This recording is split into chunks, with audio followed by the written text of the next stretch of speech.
Tai jeigu tiek, aš labai atsiprašau, kad tokią aš gal ilgą įvadą padariau dėl tų kitų dalykų, o dabar aš norėčiau dėl darbotvarkės, kolego, yra išplatinta, bet aš norėčiau prašyti šiek tiek eiliškumą pakeisti darbotvarkės klausimų.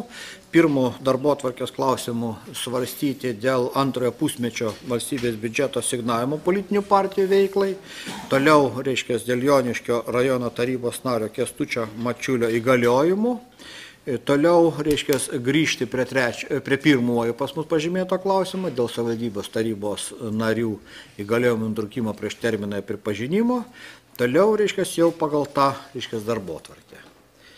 Kaip jūs į tai žiūrit? Pritarėt, jo? Tai prašau, tuomet, reiškia, Lina Petronienė, prašom padaryti trumpą pranešimą, gal ir nelabai trumpą, vis dėlto 9 milijonus dalinam, apie, reiškia, valstybės biudžeto dotacijas. Tai nieko naujo nuo balandžio mėnesio nepasakysiu, tik tai, kad dabar yra antrasis pusmetis, o ne pirmasis, bet skaičiai visi yra tie patys, kaip ir buvo pavasarį, kadangi niekas įgaliojimų neprarado, naujų rinkimų per tą laikotarpį nebuvo. Ir tiesiog noriu pasakyti, kadangi darbo partija ir leiboristų partija susijungia į darbo partiją leiboristus, tai atsiranda punktas sprendimo projekte 6, kad darbo partijai priklausančius valstybės biudžeto asignavimus išmokėti darbo partijai skliausteliuose leiboristams. Nes pagal reorganizacijos dokumentus jie perėmė visas teisės ir pareigas. Tai tiek.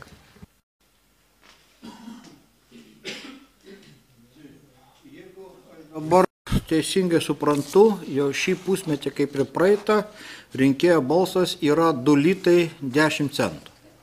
Tai per metus už kiekvieną rinkėjo balsą, kurių bendras skaičius, jeigu viršė 3%, partija per metus gauna 4 litus 20 centų.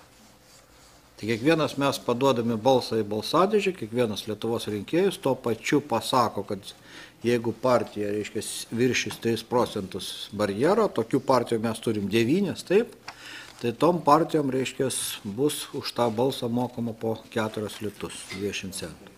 Tai yra rinkėjų balsas svarus, reiškia, tam tikrą prasme, nors kiekvieno rinkėjo tik 4 litai per metus, bet, reiškia, lyginant, kadangi mes čia turime beveik 5 milijonus paduotų rinkėjų balsų, jie keletą kartų padavinėjo. Ir savivaldybių rinkimuose, Europos parlamento rinkimuose, išskyrus prezidento rinkimai čia nesiskaito, Seimo rinkimai nesiskaito, tai 4,9 milijonai.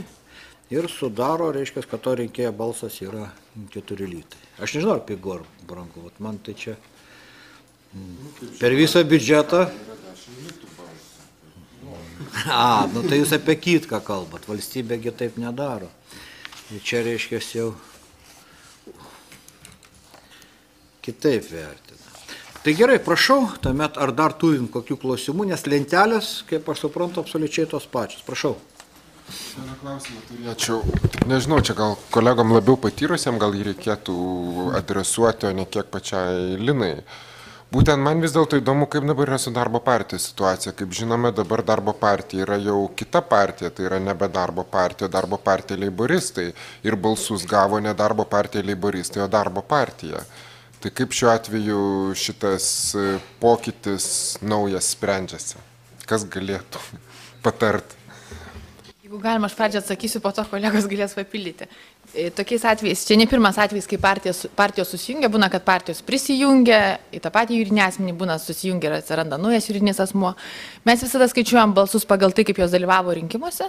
Šiuo atveju skaičiuojam atskirai darbo partiją, atskirai leiboristų partiją. Tiesiog per paskutinius tuos rinkimus, kuriuos skaičiuojam, leiboristų partija nėra dalyvavusi rinkimuose, o darbo partija senoji, kaip partija tokia buvo, jinai gauna 3% ir tiesiog tam ir atsiranda punktas, kad jos asignavimus išmokam darbo partijai skliausteliuose leiboristai. Nes lygiai tas pats buvo iki tol, pernai pavyzdžiui, kai mokėjom, darbo partija buvo susijungus su Naująja sąjunga, kadangi ir darbo partija ir Naujoji sąjunga atskirai galėjo gauti asignavimus, tai darbo partijai pervesdavom ir už darbo partiją, ir už Naująją sąjungą, ir liberalų ir centro sąjunga pernai irgi gavo ir už liberalų ir centro sąjungą, ir už Tautos prisikėlimo partiją, nes abi tos partijos atskirai galėjo gauti dotaciją, turėjo teisę į dotaciją. Dabar darbo partija leiboristai gaus tik už darbo partiją, nes leiboristai atskirai neturi teisės į dotaciją. Šiek tiek dar bandyčiau papildyti. Mes turim kartais atveju, praėjusiuose rinkimuose turėjom, kada partijos dalinosi. Ir vienos partijos narių pagrindų buvo steigiama visai kita partija ir man atrodo vienu metu mes netgi turėjom, kad ta įsisteigusi partija buvo didesnė už tą, kuri liko, reiškia, senosios partijos rėmose.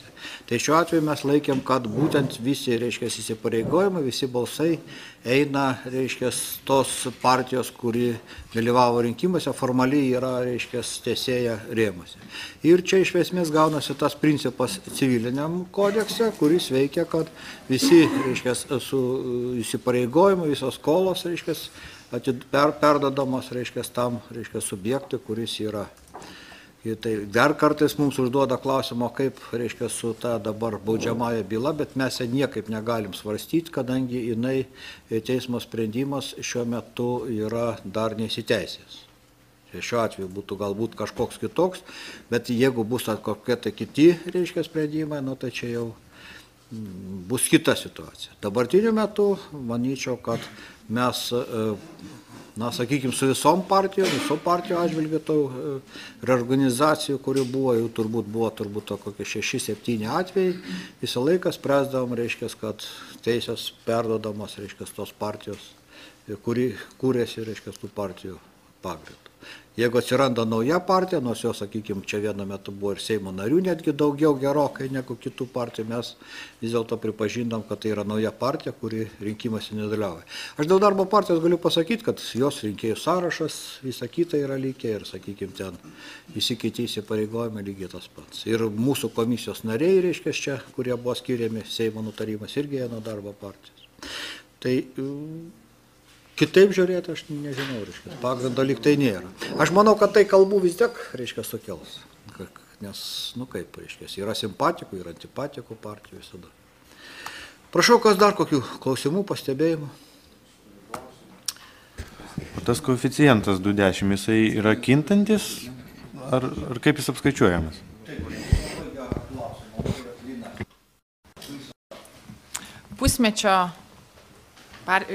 Pusmečio suma skiriama politiniam partijom yra dalinama iš visų rinkėjų balsų, pagal kurios politinės partijos turi teisę gauti dotaciją. Tai jisai kinta, jisai priklauso nuo sumos skiriamos ir priklauso nuo rinkėjų balsų. Tai skaičiuojamas įmant, reiškia, dviem aritmetiniais veiksmais. Dotacija, tai beveik 10 milijonų dalinama į 2 pusmečio dotaciją, o po to ta pusmečio dotacija dar dalinama iš, reiškia, balsų skaičių. Gaunama kiekvienas balsas kainuoja. Ir čia yra, tarp kitko, kai kada, reiškia, kyla klausimą, kodėl tokiu baisiu dideliu tikslumu nustatyta, reiškia, cento, reiškia, net tūkstantosiam turbūt dalykų. Matote, parašyta 4. jo dydį, kad tai yra daroma dėl to, kad visi, reiškia, pinigai visiškai tiksliai išsidalinti.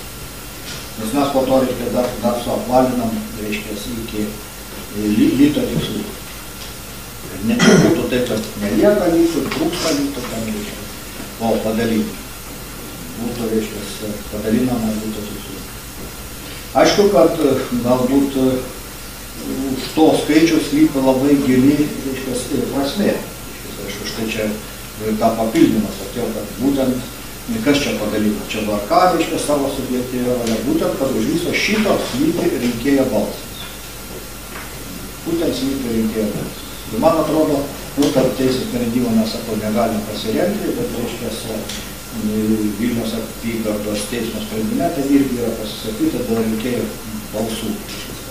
Būtent partijos dotacijos, reiškia, yra tiesioginė išvada nuo to, kiek rinkėjo, reiškia, paduota balsų. Gerai, kolegos, mes šiek tiek užbaigėme klausimų, nėra gal specialiai negaišiname. Tai kaip mes dabar priimame sprendimą? Bendru sutarimu ar reikia balsuoti? Niekas nėra, reiškia, kuris prašytų, reiškia, kad reikia balsuoti, susilaikantis ar prieš. Priimant bendru sutarimu. Taip, jeigu sprendimas priimtas, aš žinau, mane labai prašo, reiškia, televizija, kad padaryti pertrauką. Kaip darom kolegos? Padarom, aš mačiau, kad apie manęs nebuvo, tai reiškia, suskaitom. Tai gerai, tai pertrauka. Keliom minutėm. Dėkui.